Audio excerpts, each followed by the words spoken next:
के लोग होते हैं दुनिया में। एक वो जो छोटी सी भी प्रॉब्लम आने पर डर जाते हैं, घबरा जाते हैं, दुखी हो जाते हैं। और दूसरे वो चाहे कितनी भी बड़ी मुश्किलें उनकी ज़िंदगी में आ जाएं, लेकिन वो हमेशा खुश रहते हैं, हर प्रॉब्लम में खुद को संभाल लेते हैं।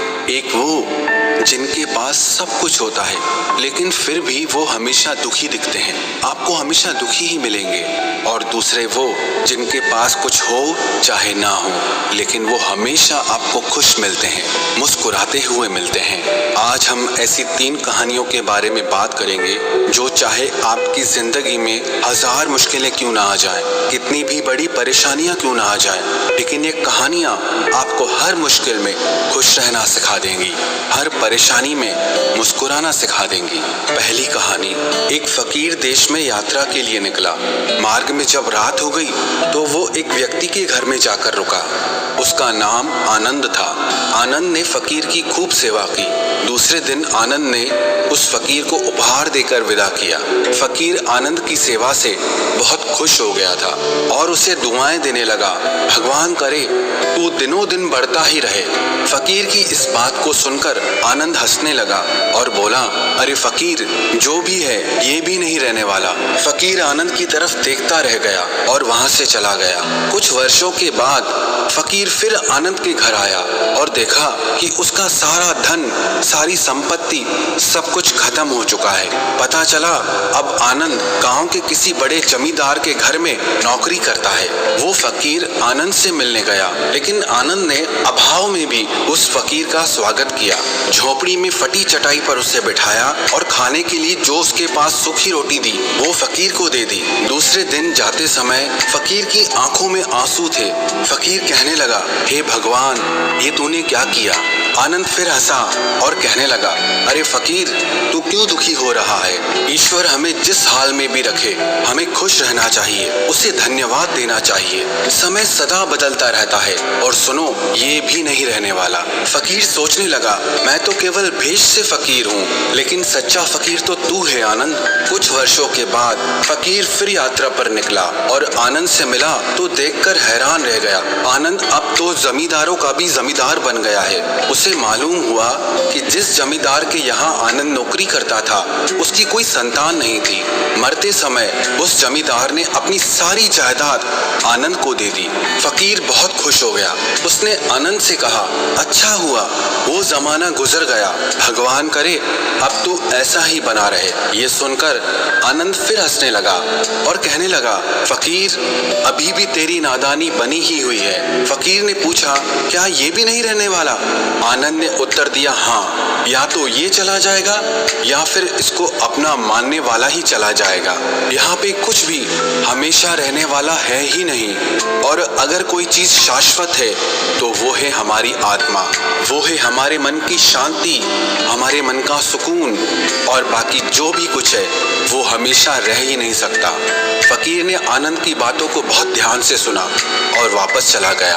कुछ सालों के बाद फकीर जब उसी गांव से गुजरा, आनंद का वो महल तो है लेकिन उसमें आनंद नहीं है। उसमें कबूतर गुटरगू कर रहे हैं क्योंकि आनंद अब इस दुनिया में नहीं था। उसकी मृत्यु हो चुकी थी। कह रहा है आसमां, ये समा कुछ भी नहीं। रो रही है शबनमें, नौरंगे जहां में कुछ भी नहीं। जिनके महलों में हजारों रंग के जलते थे फानूस, झाड़ उनके कब्र पर, बाकी निशान कुछ भी नहीं। वो फकीर मन ही मन सोचने लगा कि ये इंसान जिंदगी भर कितना दौड़ता रहता है, रोता रहता है, दुखी होता रहता है। जिन चीजों के लिए इंसान तड़पता रहता है, दुखी होता रहता है, वास्तव में वो चीजें हमेशा रहने वाली हैं ही नहीं, वो सारी चीजें बदलने वाली हैं। ये कहानी हमें शिक्षा देती है कि हमारी जिंदगी में जब भी कोई मुश्किल आए, कोई तकलीफ आए, कोई दुख आए, तो हमें ये सोचना चाहिए कि जिंदगी में इससे पहले जो मुश्किलें आईं, जो उलझने आईं, क्या वो रुकी? क्या वो हमेशा रहीं? जैसे आज तक सारी मुश्किलें होकर चली गई, वैसे ही ये मुश्किल भी होकर चली जाएगी। ये भी हमेशा रहने वाली नहीं। तो आपकी जिंदगी में कितना भी बड़ा दुख क्यों ना ना हो, कितनी भी मुश्किलें क्यों ना हो, आप मन में ये विश्वास रखना, ये मुश्किलें, ये उलझने हमेशा रहने वाली नहीं। और दूसरी कहानी, एक व्यक्ति मृत्यु के करीब था, मरने वाला था।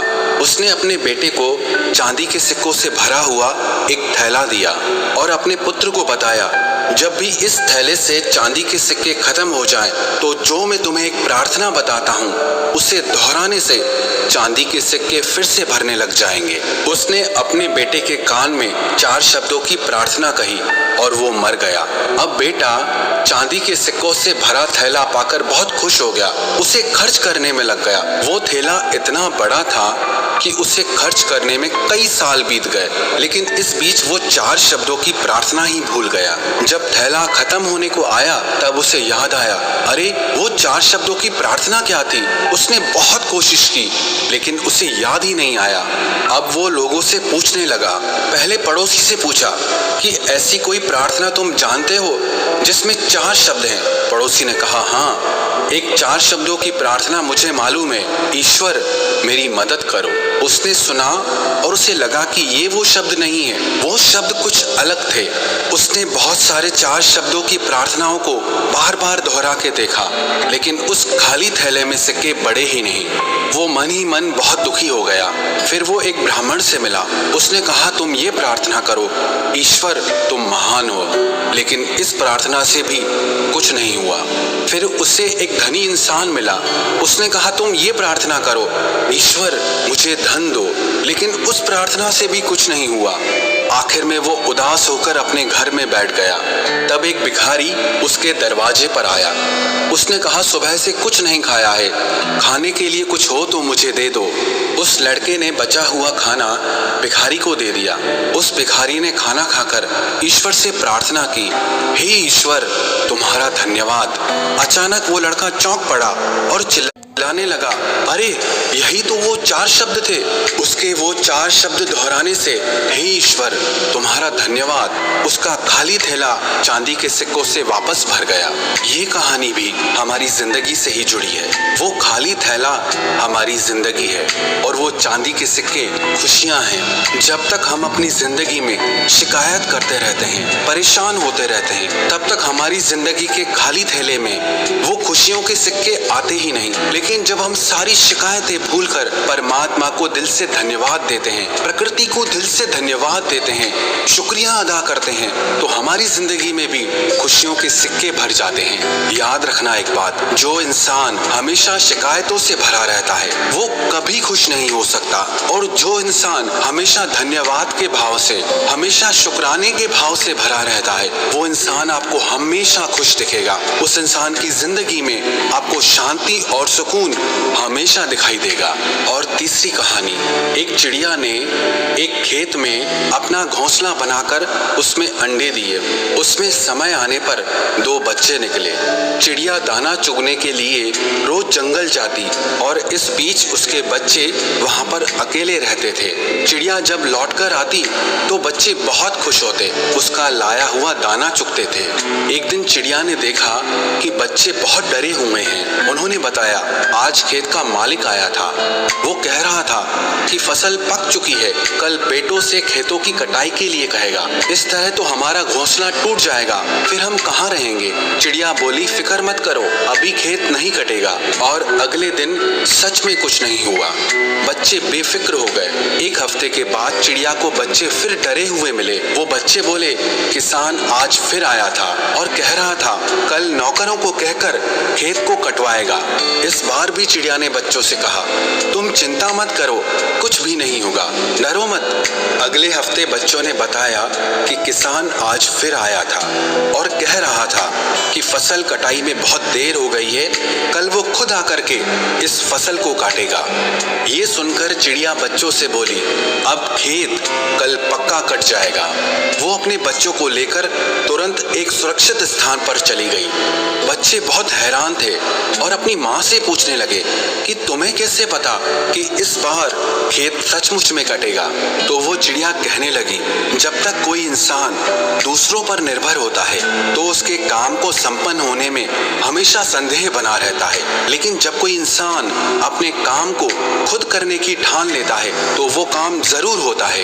ये कहानी भी हमें शिक्षा देती है कि जब तक हम दूसरों पर डिपेंड रहते हैं, हमेशा दूसरों के आश्रय पर चलते रहते हैं, दूसरों के भरोसे पर चलते रहते हैं, तब तक हमारे काम ढंग से हो ही नहीं पाते। लेकिन जिस दिन हम अपने सारे काम अपने हाथ में ले लेते हैं, अपने हर काम में हम खुद जुट जाते हैं, तो हमारे वो सारे काम जरूर पूरे होते हैं।